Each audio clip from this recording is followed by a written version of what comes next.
kami tidak ada kesempatan dulu untuk perang memerdekakan Republik ini. Tapi ada kesempatan dengan di sektor pertanian kami diberi kesempatan Allah dan negara untuk mengabdi.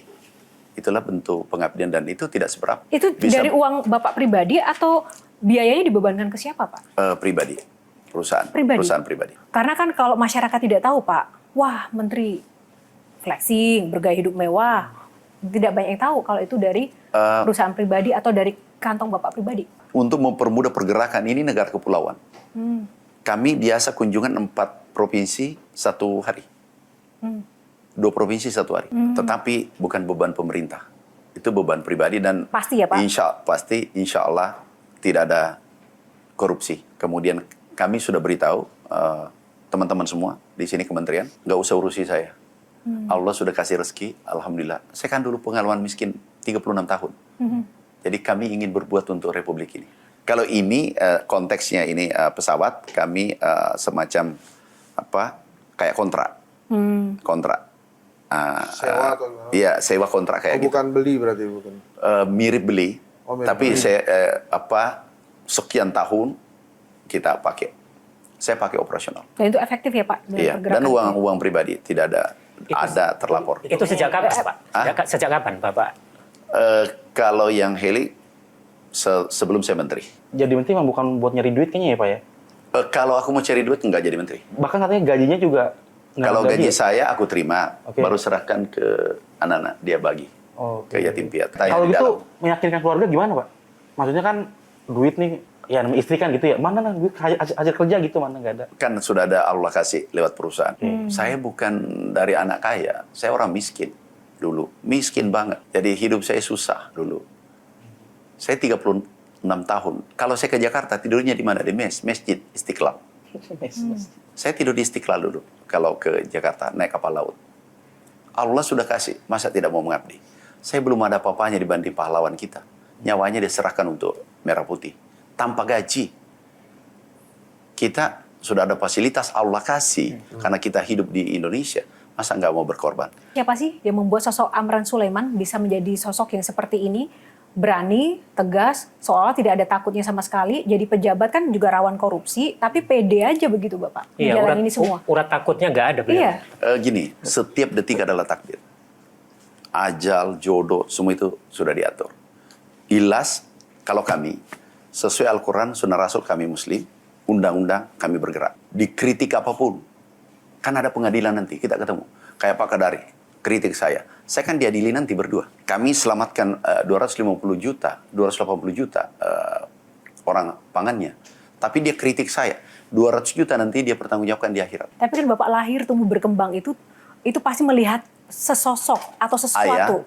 Jadi ayah saya prajurit, Babinsa. Saya 12 bersaudara. Ibu sangat lembut. Ayah tegas.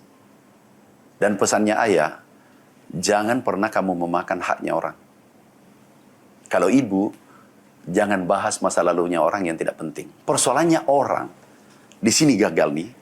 Kalau mau, yang saya tahu ya, karena Pak Hendy orang hebat, Pak Kadari. Orang itu mimpi besar. Semua orang mimpi besar. Make big dream. Semua orang. Kemudian take action. Bertindak. Ini masih mudah. Yang paling sulit dalam hidup adalah persisten. Bertahan dalam tekanan, bertahan dalam tekanan. Karena kalau ada yang bertahan dalam tekanan, dia jadi berlian, minimal emas. Tekanan terbesar Bapak apa Pak dalam hidup? Tekanan kemiskinan. Kenapa merasa tertekan dalam kemiskinan? 12 bersaudara, ayah saya gajinya Rp116.000. Pulang makan itu tidak jelas. Saya ke hutan kalau lapar, cari buah dan seterusnya. 12 bersaudara. Bisa bayangkan bagi 12 berarti 14 kita harus makan. Gajinya Rp116.000 per bulan. Dan kita tidak ada warisan. Warisan adalah jangan makan bukan hakmu. Ibu juga menjadi orang pertama yang pada saat itu memiliki doa kepada Bapak dan sering mengucapkan kamu akan jadi menteri. Benar demikian? Benar. Itu dan Ibu hati-hati. Semua ini sia-sia perjuangan kita tanpa ridho Ibu. Cocok. Jangan. Kenapa? Jadi, tapi spesifik menteri Ibu waktu itu menyebutkan. Iya, aku doakan. Kami kelas 2 SMP. Pulang dari sekolah. kami lapar biasalah, kurang makan kan, siapa yang duluan pulang itu yang makan duluan. Terus di tangga, saya doakan kamu jadi menteri. Nak. Itu 40 tahun yang lalu. Dan jadi kenyataan. Ketika sudah Itu menjadi dahsyat. kenyataan. Tapi ingat, kalau ada seorang anak menggores hati ibunya, jangan mimpi kamu lihat cahaya dunia. Oh. Apapun kepintaran kecerdasanmu, tidak. Artinya ketika sekarang Tidak doa diridhoi. ibu itu sudah terwujud, seandainya beliau ada di sini, apa yang ingin Bapak sampaikan ke beliau? Terima kasih yang tak terhingga. Karena semua kebaikan yang saya lakukan itu untuk ibu saya. Dan dampingan, ada satu jadi guru. Saya masih pengangguran. Mau selesai. Terus, ini doa nih, hati-hati. Doa ibu tadi, terus saya diginiin. Kasihan saudara kita ini. Kuliah tapi menganggur. Yang polisi ini. Sudah cerita semua. Saya nyeletuk.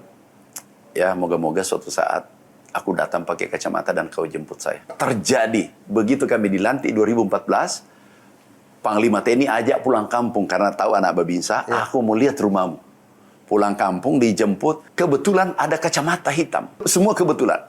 Aku pakai kacamata hitam, turun dijemput adik-adik saya, kakak saya, aku colek. Gimana pakai kacamata? Masih ingat enggak? 15 tahun yang lalu. Jangan disinggung itulah, sudah selesai itu masalah. Pak, ini boleh jawab jujur ya Pak ya? Iya. Dengan banyaknya saudara dan juga kapasitas Bapak memiliki power seperti ini, itu digunakan juga nggak Pak untuk memberikan akses-akses khusus privilege kepada keluarga atau saudara-saudara Bapak yang sebagian kan juga tadi menyampaikan ada yang aparat ya Pak ya? Ya, Gitu. ini. Nah, gimana Pak? Kami kunci, Menteri Pertanian tidak punya saudara, keluarga, sahabat. Oh. Nggak boleh ada masuk sini. Titik. Kamu nggak boleh injak di sini. Jadi nggak ada keluarga yang pakai Nggak. plup-plup, tetot-tetot itu nggak ada, Pak ya? Nggak boleh. Aku beresin. Tapi pribadi saya, kalau katakanlah dia butuh biaya, butuh apa, itu mutlak. Itu di usia berapa Pak? Bapak udah stabil secara 36. 36. 36. 36 baru tembus. Sebelumnya? 36 pertama kami dapat rezeki. Oke. Iya, racun tikus. Sebenarnya yang banyak itu racun tikus. Tikus diracun oleh Amran. Itu yang karena penemuan baru. Nah, anak-anak muda, kalau mau sukses dan cepat masuk di ruang kosong. Ruang kosong adalah buat sesuatu yang tidak ditemukan orang. Itu mencetak dolar. Periksa di sini, nggak ketemu masalah. Dan aku beritahu, kalau aku dipanggil, aku mundur. Dan aku umumkan siapa yang buat masalah pada saat itu. Jadi, tidak semua orang senang. Kita maklumi juga. Menurut Bapak apa yang membuat orang-orang tuh nggak suka dengan Bapak? Satu, kalau swasembada, impor terhenti. Impor terhenti, mata pencariannya terhenti kan? Mata pencaharian Yang importir. mafianya. Oke. Sederhana kan? Iya. Ada pernah mengalami iming-iming tertentu nggak Pak? Oh sering. Sering. Paling besar Sering. berapa Pak? Pernah dulu yang disaksikan salah satu teman dan diumumkan di rapat di sini, Rapim, itu 500 miliar. Yang saksi langsung, masih ada ajudan saya itu, 125 miliar. Agar supaya apa orang yang ingin memberikan itu? Dia yang satunya sudah bekerja. Bapak terlalu baik. Saya untung besar. Aku mau kasih saran. Enggak. Itu rezekimu. Enggak boleh. Tanda terima kasih. Iya, begitu enggak ya? boleh. Nah itu yang ngasih apa nggak tahu kalau Bapak udah punya pesawat ya? Waktu itu belum. Oh, waktu itu. Disuruh beli pakai duit itu. Oh gitu. Pak Menteri Pertanian itu suka bersahabat dengan Polri TNI gitu ya. Iya. Termasuk di periode pertama gitu. Itu apa sih Pak yang ingin dipastikan? Mestinya Bapak tambah. Kenapa sih Menteri Pertanian lebih senang bersahabat petani? Lebih banyak waktu di petani daripada TNI Polri. Iya kan? TNI Polri adalah penegak hukum, melindungi masyarakat. TNI Polri bersatu dengan rakyat, Indonesia kuat. Dan tidak ada bisa negara secanggih apapun senjatanya, teknologi senjatanya, dan seterusnya. Kalau rakyat bersatu TNI Polri, itu tidak bisa dikalahkan. Nah, Pak, saya punya 2 pertanyaan singkat Ya. nih. Tapi yang pertama dulu, Pak. Melihat Bapak tadi menjelaskan dan berbicara, saya penasaran, Bapak pernah sakit hati nggak sih, Pak? Misalnya nih, dulu di periode sebelumnya, itu nggak dilanjutkan jadi menteri. Nah, itu perasaannya gimana? Pernah sakit hati nggak, Pak? Itu pertanyaan pertama dulu. Ya, sakit hati dimanapun, jangan dibawa, jangan terlarut. Tapi pernah. Karena Anda jadi korban. Tapi waktu itu, Bapak sakit hati nggak, Pak? Ya itu rahasia. Saya sakit hati yang paling tinggi adalah di saat aku susah, dihina, ditolak orang yang saya cintai. Siapakah Pak?